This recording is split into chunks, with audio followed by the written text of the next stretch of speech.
माथी लिखित सुसमाचार तार 3 अध्याय 8 पद 10 पद रु 12 पद पर्यंत आमे पाठ करिबा।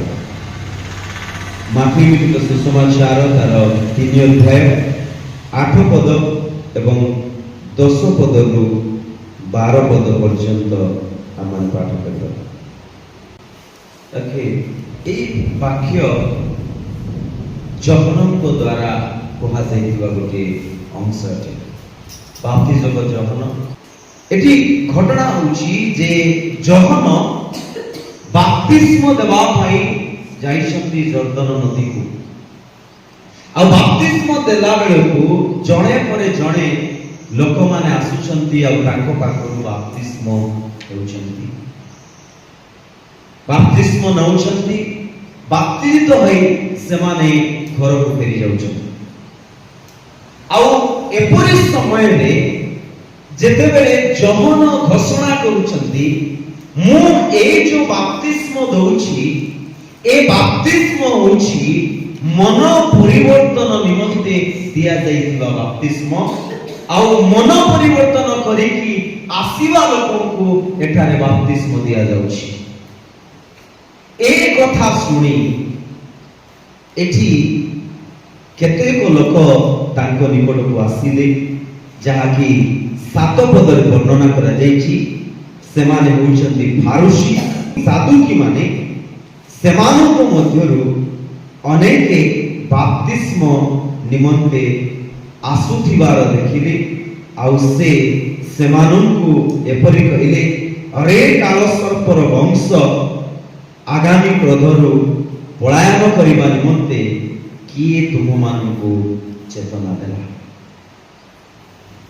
प्रिय माने आमाने जदि ए वाक्य को ठीक रे बुझिबा पई चेष्टा करिबा ताइले ए फारूसी आ सादुकी माने मध्य बाप्तिस्म नेबा पई आसीले। आ सेमानको मन मध्य रे यहा थिला जे परमेश्वरकर जो क्रोध प्रकाशित हेबा पई जाउछि, परमेश्वर जो अपरिवर्तित लोकमानक निमंते दंड रखिछंती, परमेश्वर जो दंड ए अपरिवर्तित लोकमानक निमंते रखिछंती, ए दंडरु रक्षा पाइबा पाई एमाने कोन कले पळाय आसिले दी करी। आ सेमान देखि कि जहन कहउछंती तमे मध्य बुझी पाइल तो जो क्रोध परमेश्वरकर प्रकाशित हेबा पई जाउछि से क्रोधरु तुमे रक्षा पाइबा पई बाप्तिस्म नेबा पई आसीछ। प्रिय माने यह होछि वास्तव सत्य। मन परिवर्तन करिबा एवं बाप्तिस्म नेबा या पछरे केवल गोटिए कारण अछि, ता होछि परमेश्वरकर क्रोधरु निजको रक्षा करिबा। कोन करिबा निजको? परमेश्वरकर क्रोधरु अर्थात परमेश्वरकर दंडरु अर्थात परमेश्वरकर से अनंत शास्तिरु रक्षा पाइबा पाई आमे मन परिवर्तन करि थाओ, आमे बाप्तिस्म नै थाओ। आ आमे आज मंडली रो अछि होय यीशु को हमर जीवन रे स्थान दै थाओ। एहा ही होछि केवल गोटे विषय, मन परिवर्तन करिबा। आवाज सारा जगत रे लोक माने ए गोटे उद्देश्य रे ही मन परिवर्तन करूछंती। सेमाने केमिति रक्षा पाइबे, सेमाने केमिति विनष्ट न हेबे, सेमाने केमिति मृत्युर अधिकारी न हेबे, सेमाने केमिति रक्षा पाई जीवन रे प्रवेश करिवे, ए गोटे उद्देश्य रे आज लोक माने बाप्तिस्म नउछंती आ मन परिवर्तन करि के आसुछंती।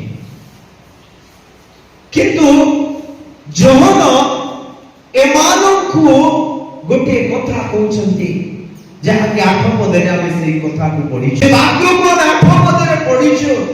सेठारे जहन सेमान को कहउछंती एणु मन परिवर्तनर उपयुक्त फल उत्पन्न करे। काई कि कहउछंती जहन आउ कोनोसी लोक को कहिले नाही। जहन को निकट रे अनेक लोक बाप्तिजित हेबा पई आसिले। ଜଣକୁ ସୁଦ୍ଧା ସେ କହିନାହାନ୍ତି ଦେଖ ତମେ ମନ ପରିବର୍ତ୍ତନର ଉପଯୁକ୍ତ ଫଳ ଉତ୍ପନ୍ନ କର। ଏ କଥା ଯହନ କାହାକୁ କହିନାହାନ୍ତି। କାହିଁକି ଏମାନଙ୍କୁ କହିଲେ? କିଏ କହିପାରିବେ କାହିଁକି କହିଲେ ଏମାନଙ୍କୁ? କାରଣ ଏମାନଙ୍କର ଗୋଟେ ପ୍ରକୃତି ସାଧାରଣ ମନୁଷ୍ୟ ଠାରୁ ଅଲଗା। ଏମାନେ ଉପରେ ଉପରେ ଚାଲିବା ଲୋକ, ଏମାନେ ଲୋକଙ୍କୁ ଦେଖାଇବା ପାଇଁ ଲୋକଙ୍କର ସାକ୍ଷାତରେ କ୍ରିୟାକର୍ମ କରିବା ଲୋକ। ଏମାନେ ଯଦି ଉପବାସ ରଖିବେ ତାହେଲେ ମୁଣ୍ଡରେ ତେଲ ଲଗେଇବେ ନାହିଁ, ଛେପ ମଧ୍ୟ ଗିଳିବେ ନାହିଁ, ବିଶ୍ରାମ ବାରକୁ ଏକଦମ ପବିତ୍ର ରୂପେ ପାଳନ କରିବେ। ଏମାନେ ଏ ପ୍ରକାର ପ୍ରକୃତିର ଲୋକମାନେ। କିନ୍ତୁ ପ୍ରଭୁ ଯୀଶୁ ଏମାନଙ୍କୁ ଠିକରେ ଭାଷାକୁ ବୁଝେଇଥିଲେ ଯେ ଏମାନେ ହେଉଛନ୍ତି ସେ ପ୍ରକାର ପ୍ରକୃତିର ଲୋକମାନେ। ଏମାନେ କେବଳ ମୁଖରେ ପ୍ରଭୁଙ୍କୁ ଡାକନ୍ତି, ହୃଦୟ ସେମାନଙ୍କର ପ୍ରଭୁଙ୍କ ଠାରୁ ଦୂରରେ ରଖନ୍ତି। ଏ ପ୍ରକାର ଲୋକମାନେ ହେଉଛନ୍ତି ଏହି ସାଧୁକୀୟ ଫାରୁସୀ। ଏମାନେ କେବଳ ମୁଖରେ ଖାଲି ପ୍ରଭୁଙ୍କର ଗୀତ ଗାନ କରନ୍ତି, ପ୍ରଭୁଙ୍କର ବାକ୍ୟକୁ ଧରି ଚାଲନ୍ତି, କିନ୍ତୁ ପରମେଶ୍ୱରଙ୍କର ବିଷୟ ଏମାନଙ୍କର ଜୀବନରେ କେବେ ମଧ୍ୟ ଆବଶ୍ୟକ ଅଛି ବୋଲି ଏମାନେ ମନେ କରନ୍ତି ନାହିଁ। ଏଇଟା ହେଉଛି ମୁଖ୍ୟ କାରଣ ଯେ ଯୋହନ ଏମାନଙ୍କୁ କହୁଛନ୍ତି ଯେ ତୁମେ ଏ ଦଣ୍ଡରୁ ରକ୍ଷା ପାଇବା ପାଇଁ ତୁମକୁ କିଏ ପରାମର୍ଶ ଦେଲା? ଯଦି ତୁମେ ପରାମର୍ଶ ପାଇକି ଆସିଛ, ଯଦି ତୁମେ ମନ ପରିବର୍ତ୍ତନ କରିକି ଆସିଛ, ତୁମେ ଯଦି ବାପ୍ତିସ୍ମ ନେବା ପାଇଁ ଆସିଛ, ତାହେଲେ ତୁମେ ମନେ ରଖିଥାଅ ଏ ମନ ପରିବର୍ତ୍ତନର ଉପଯୁକ୍ତ ଫଳ ତୁମ ଜୀବନରେ ଉତ୍ପନ୍ନ କରିବାକୁ ପଡ଼ିବ। ପ୍ରିୟମାନେ, ଏହା ହେଉଛି ବାସ୍ତବିକ ବିଷୟ, ବାସ୍ତବିକ ବିଷୟ ଆମ ସମସ୍ତଙ୍କର ନିମନ୍ତେ। ଆଜି ଏ ସମାଜ ମଧ୍ୟରେ ଅନେକଙ୍କର ପରିଚୟ ଏ ସାଧୁକୀ ଫାରୁସୀ ମାନଙ୍କର ସଦୃଶ ହେଇଯାଉଛି। ମନ ପରିବର୍ତ୍ତନ କରିକି ବାପ୍ତିସ୍ମ ନେଇକି ଅନନ୍ତ ଦଣ୍ଡରୁ, ଅଗ୍ନିରୁ, ବିନାଶରୁ ରକ୍ଷା ପାଇବା ପାଇଁ ଆମେ ପଳେଇ ଆସୁଛୁ। କିନ୍ତୁ ପରବର୍ତ୍ତୀ ସମୟରେ ଆମେ ଯେ ପ୍ରକାରେ ମନ ପରିବର୍ତ୍ତନର ଉପଯୁକ୍ତ ଫଳ ଉତ୍ପନ୍ନ କରିବା କଥା, ସେତେବେଳେ ଆମେ ହାରି ଯାଉଛୁ। ମନେ ରଖିଥାନ୍ତୁ, ଯଦି ଜଣେ ବ୍ୟକ୍ତି ମନ ପରିବର୍ତ୍ତନ କରେ, ବାପ୍ତିସ୍ମ ନିଏ, କିନ୍ତୁ ସେ ତାର ଉପଯୁକ୍ତ ଫଳ ଉତ୍ପନ୍ନ କରିପାରେ ନାହିଁ, ତାର ଜୀବନର ବାପ୍ତିସ୍ମ ନେଇଥିବାର କୌଣସି ଉପକାର ଆସେ ନାହିଁ, କୌଣସି ଉପକାର ଆସେ ନାହିଁ। କାରଣ ବାପ୍ତିସ୍ମ ନେବା ଅନନ୍ତ ଜୀବନକୁ ପାଇବା ନୁହେଁ। ବାପ୍ତିସ୍ମ ନେବା ସ୍ୱର୍ଗ ରାଜ୍ୟରେ ଯାଇ ସିଧା ପହଞ୍ଚି ଯିବା ତାହା ନୁହେଁ। କିନ୍ତୁ ଯଦି ଆମର ଜୀବନରେ ବାପ୍ତିସ୍ମ ନେଲା ପରେ ଯଦି ଠିକ ଫଳକୁ ଆମେ ତିଆରି କରିପାରୁନାହୁଁ, ତାହେଲେ ଆମର ଜୀବନରେ ବାପ୍ତିସ୍ମ ନେଇକି କିଛି ଲାଭ ନାହିଁ। ଆମକୁ ଠିକ ଫଳ ଉତ୍ପନ୍ନ କରିବାକୁ ପଡ଼ିବ। ଫଳ ଆମ ଜୀବନକୁ ବଞ୍ଚାଇକି ରଖିଥାଏ। ଯଦି ଫଳ ନାହିଁ ତାହେଲେ ଆମର ଜୀବନ ମୃତ ହେଇଯିବ। ଯଦି ଫଳ ନାହିଁ ଆମ ଜୀବନ ଶୂନ୍ୟ ହେଇଯିବ। ଯଦି ଆମର ଜୀବନରେ ଫଳ ଅଛି ତାହେଲେ ଆମର ଜୀବନ ବଞ୍ଚିକି ରହିବ। ଏହା ହେଉଛି ଯୋହନଙ୍କର କହିବାର ତାତ୍ପର୍ଯ୍ୟ। ଏଠାରେ ଯଦି ଆମେ ଦେଖିବାକୁ ଚାହିଁବା ତାହେଲେ ଏମାନଙ୍କର ଅବସ୍ଥା ବହୁତ ଖରାପ ଥିଲା। ଏମାନେ କ'ଣ ଭାବୁଥିଲେ ଯେ ଆମେ ରକ୍ଷା ପାଇଯିବା ଆମେ ଯଦି ବାପ୍ତିସ୍ମ ନେବା, ଏ ପ୍ରକାର ଏମାନେ ଭାବିକି ବାପ୍ତିସ୍ମ ନେବା ପାଇଁ ଆସିଥିଲେ। କିନ୍ତୁ ଯୋହନ ସେମାନଙ୍କୁ କହିଲେ ଯେ ତୁମକୁ ମନ ପରିବର୍ତ୍ତନର ଉପଯୁକ୍ତ ଫଳ ଉତ୍ପନ୍ନ କରିବାକୁ ପଡ଼ିବ।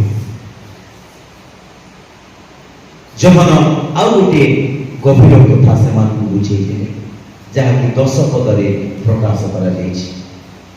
ଯୋହନ କହନ୍ତି,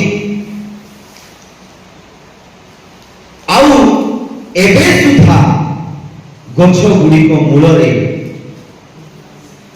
କୁରାହାଡ଼ି ଲାଗିଅଛି, ଅତଏବ যে কৌনসি গছ ভাল ফল ন ফলে তা হଣା যাই নিଆରେ ପକାଯିବ। ଜହନ କହିବାକୁ ଚାହୁଁଛନ୍ତି, ଜହନ ସଚେତନ କରାଇବା ପାଇଁ ଚାହୁଁଛନ୍ତି ଯେ ତୁମେ ବାପ୍ତିସ୍ମ ନେବା ତୁମ ଜୀବନରେ ସବୁ କିଛି ପ୍ରାପ୍ତ ହେବା ନାହିଁ। ତୁମେ ଜାଗ୍ରତ ହେଇଥାଅ। ତୁମେ ଯଦି ମନ ପରିବର୍ତ୍ତନ କରି ଆସିଛ, ତୁମେ ଯଦି ବାପ୍ତିଜିତ ହେଉଛ, ତାହେଲେ ଆଉ ଗୋଟେ ବିଷୟ ତୁମେ ମନେ ରଖିଥାଅ ଯେ ତୁମେ ଆମେ ରକ୍ଷା ପାଇଗଲି ବୋଲି ଭାବ ନାହିଁ, ଆମେ ଉଦ୍ଧାର ପାଇଗଲୁ ବୋଲି ଭାବ ନାହିଁ। କଣ ହେଇଛି? କଣ କହୁଛନ୍ତି ଜହନ? ଏବେ ମଧ୍ୟ କୁରାଡ଼ି ଲାଗି କରିଛି, ଏବେ ମଧ୍ୟ ଲାଗିଛି, ସେତେବେଳେ ମଧ୍ୟ ଲାଗିଥିଲା। ସେତେବେଳେ ମଧ୍ୟ ତୁମେ ମନ ପରିବର୍ତ୍ତନ କରିକି ବାପ୍ତିସ୍ମ ନେଇ ନଥିଲେ ତୁମେ ବିନାଶ ହେଇଥାନ୍ତ, ତୁମେ ନଷ୍ଟ ହେଇଥାନ୍ତ, ତୁମେ ଦଣ୍ଡ ପାଇଥାନ୍ତ। କିନ୍ତୁ ଏବେ ତୁମେ ବାପ୍ତିସ୍ମ ନେଇକି ମନ ପରିବର୍ତ୍ତନ କରି ଆସିକି ତୁମେ ଭାବ ନାହିଁ ଆମେ ରକ୍ଷା ପାଇଗଲୁ, ଆମର କାମ ହେଇଗଲା, ଏପରି ଭାବ ନାହିଁ। ଏବେ ମଧ୍ୟ କଣ ହେଇଛି? କୁରାଡ଼ି ଲାଗିକି ରହିଛି। ପ୍ରିୟମାନେ, ଆମର ପାଇଁ ଗୋଟେ ବହୁତ ସଚେତନର ବିଷୟ। ଆମ ସମସ୍ତଙ୍କର ଏହା ଗୋଟେ ହୃଦୟଙ୍ଗମ କରିବାର ଗୋଟେ ବିଷୟ ଯେ ଆମେ ଏପରି କରିପାରିବା ନାହିଁ। ଏମାନେ କଣ କହୁଥିଲେ ଜାଣିଛନ୍ତି? 9 ପଦରେ ସେମାନଙ୍କୁ କହିଲେ, ପୁଣି ଅବ୍ରାହମ ତ ଆମମାନଙ୍କର ପିତା, ମନେ ମନେ ଏପରି କହିବାକୁ ଭାଳ ନାହିଁ, କାରଣ ମୁଁ ତୁମମାନଙ୍କୁ କହୁଅଛି ଈଶ୍ୱର ଏହି ପଥର ଗୁଡାକରୁ ଅବ୍ରାହମଙ୍କ ନିମନ୍ତେ ସନ୍ତାନ ଉତ୍ପନ୍ନ କରିପାରନ୍ତି। ଆମେ କରିପାରିବା ନାହିଁ। ଆଜି ଅନେକ ଲୋକ କହୁଛନ୍ତି ଯେ ଆମର ମଣ୍ଡଳୀ ସ୍ୱର୍ଗକୁ ଯିବ, ଆମେ ଏକା ଠିକ ଲୋକ, ଆମେ ଏକା ଉଦ୍ଧାର ପାଇଲା ଲୋକ, ଆମର ମଣ୍ଡଳୀ ଏକା ଠିକ ମଣ୍ଡଳୀ। ପେଣ୍ଟିକୋଷ୍ଟାଲ ବାଲା କହୁଛନ୍ତି ଆମର ମଣ୍ଡଳୀ ଠିକ, ଲୁଥରାନ ବାଲା କହୁଛନ୍ତି ଆମର ମଣ୍ଡଳୀ ଠିକ, କ୍ୟାଥୋଲିକ ବାଲା କହୁଛନ୍ତି ଆମର ମଣ୍ଡଳୀ ଠିକ। ଏ ସବୁ ନିଜର ମଣ୍ଡଳୀକୁ ପ୍ରଶଂସା କରିବାରେ ଲାଗିଛନ୍ତି। କିନ୍ତୁ ମୁଁ କହିବାକୁ ଚାହେଁ କୌଣସି ମଣ୍ଡଳୀ ସ୍ୱର୍ଗ ରାଜ୍ୟକୁ ଯିବ ନାହିଁ।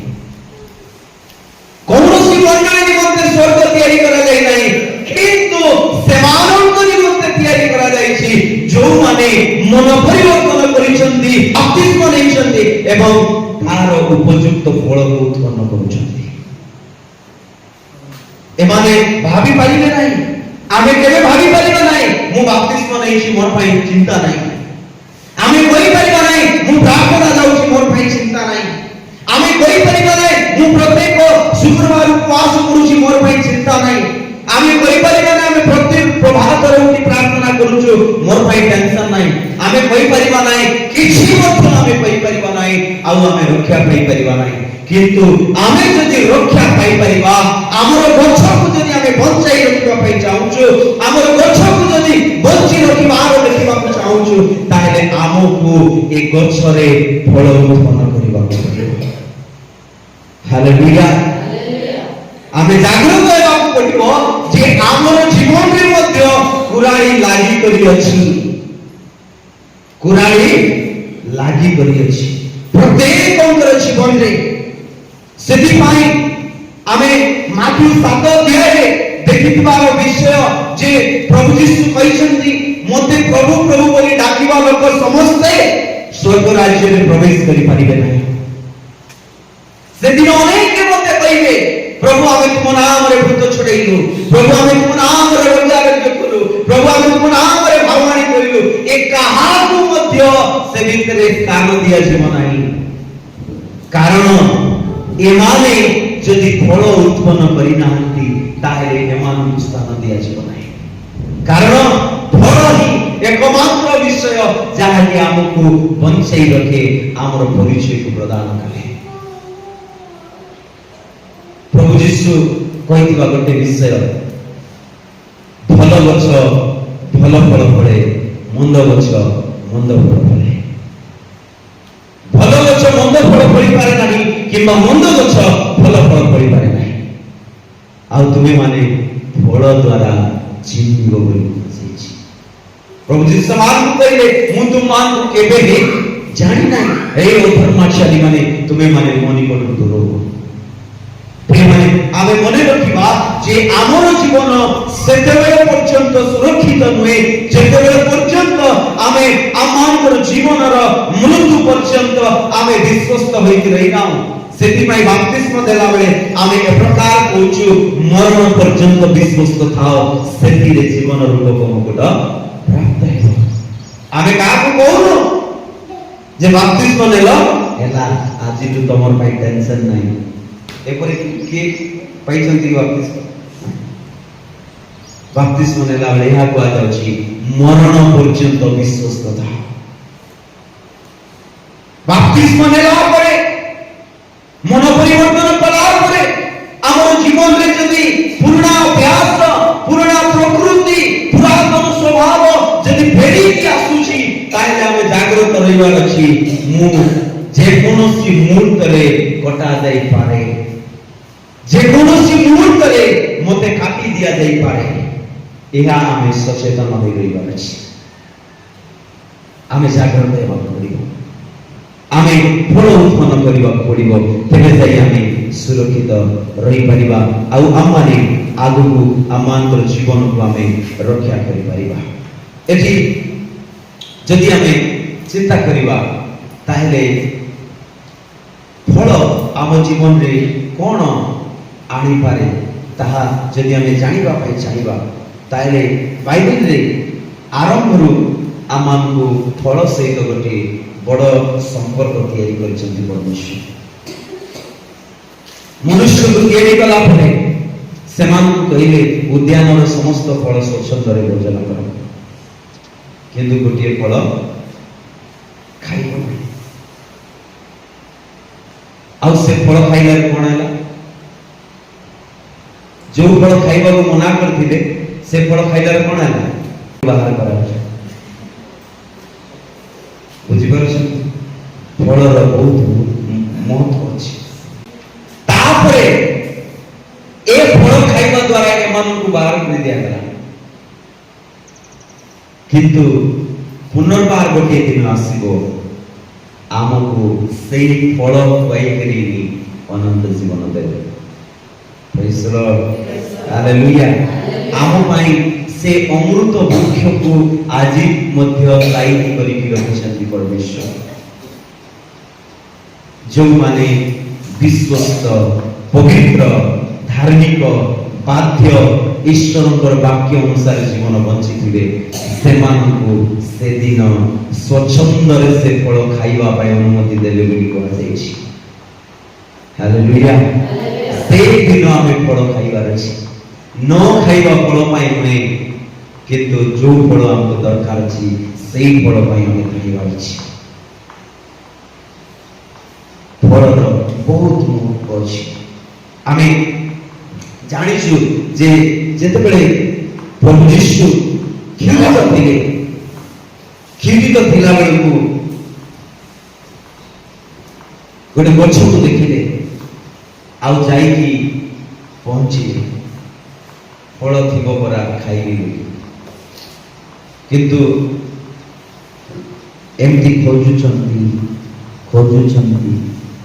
ଗୋଟେ ମଧ୍ୟ ଫଳ ଦେଖାଯାଏ। କ'ଣ କହିଲେ ପ୍ରଭୁ ଯୀଶୁ? ଆଜିଠୁ ତୋର ପାଖରେ ଫଳ ଆଉ କେବେ ମଧ୍ୟ। ଫେରିକି ଆସିଲା ବେଳକୁ ଶିଷ୍ୟମାନେ ଦେଖୁଛନ୍ତି, ଗୁରୁ ଦେଖ, ଯୋଉ ଗଛ তুমি କହିଥିଲ ସେ ଗଛ ଶୁଖି ଯାଇଛି। ପ୍ରିୟମାନେ, ଆମର ଜୀବନ ଫଳ ଉପରେ ହିଁ ନିର୍ଭର କରେ। ସେଥିପାଇଁ ମନୁଷ୍ୟ ଜୀବନରେ ଗୋଟେ ବି ଫଳ ପରମେଶ୍ୱର ରଖିଲେ ନାହିଁ। ଶରୀରରେ କିଛି ଫଳ ଅଛି କି? ଅଛି ଶରୀରର ଫଳ? ଶରୀରର କାର୍ଯ୍ୟ ଅଛି, କିନ୍ତୁ ଫଳ କାହାର ଅଛି? ଆତ୍ମାଙ୍କର ଅଛି। ଶରୀରରେ ଗୋଟିଏ ମଧ୍ୟ ଫଳ ନାହିଁ, କିନ୍ତୁ ଆତ୍ମାରେ ପ୍ରଚୁର ଫଳ ଅଛି। प्रभु जीशु चाहती आम जीवन में फल उत्पन्न जिते जड़े व्यक्ति विहन बुणा गला से विभिन्न स्थान में विहन सब पड़ा समस्ते तो गछा है किंतु समस्ते फल उत्पन्न कर पारे केते जन बढ़िया आगु पाद तले दली दिगला केते को सूर्यर तेज प्रताप गच बंची पारे नहीं केते लोक बुदा भितर चापी रही उठी पारे ना किंतु अल्प केतेक लोक ही से फल उत्पन्न कर पारे विषय कह जाए उर्वर भूमि पड़ा विहन सेठी गोटे विषय को गुरुत्व दि सेटा होची एक बुदा बुदा भितर पड़ा गछ को गोटे गुरुत्व दि जाए से गछ बढ़िबो किंतु से फल उत्पन्न कर परिबो ना संसार छाप रे पड़ी की अनेक लोकंकर विश्वास नष्ट हो जाउछि जीसु से कथा स्पष्ट भाव से कहउछि जो व्यक्ति संसार पछरे चालीला संसार को अपनाइबा पई चिंता कला से व्यक्ति आउ बढ़ी परिबो नाही से गला चापी गली गला एक बुदा भितर के चापी गिर कोन हो एमती चालू थिबा बडू थिले चालू थिबो किंतु फल उत्पन्न कर पाइबो उर्वर भूमि रे पड़िबार से गछ भी फल उत्पन्न कला उर्वरता होची आमर जीवन सबुठारो गुरुत्वपूर्ण आवश्यकता गछ जदि ठीक रे बढ़िबो ताहेले ही ठीक रे से फल उत्पन्न करि परिबो सेति भय हम गीत संगीतारे देखितिलो जे आमको आसी की जल स्रोत निकट रे रोपित हेबार अछि आमर पत्र गोटे भी मलिन हेबा को हेबा नै देखै पत्र माने केते सुंदर अछि मइडा नै पत्र माने एमाने कोन करिबे ठीक समय रे फल उत्पन्न करिबे ग्रीष्म आसिले हे एमाने कोन हेबे नै भीतर हे नै एमाने फल फल फल उत्पन्न करिबे माने